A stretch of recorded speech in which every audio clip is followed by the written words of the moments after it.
महाकाशरू निजर वार्ता रखिबे Sunita Williams.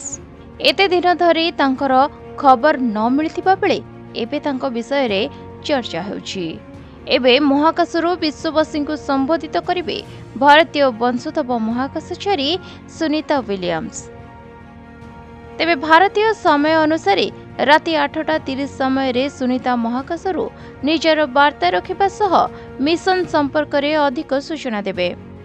Sunita Williams को सह तांको सहयोगी बज विल्मोर को जून 5 तारिख रे एक 10 दिनिया मिशन रे महाकाश को यात्रा करथिले।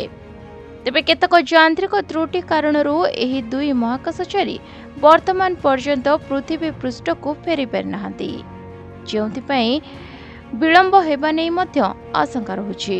एहरे मध्यरे आज महाकाशरू विश्ववासी को संबोधित करिबार कथा सामना को आसिछि, जहाकु नै समस्ते बे आश्वासना दैछन्ति जे सुनीता ओ तांको सहयोगी एबे ठीक अछन्ति।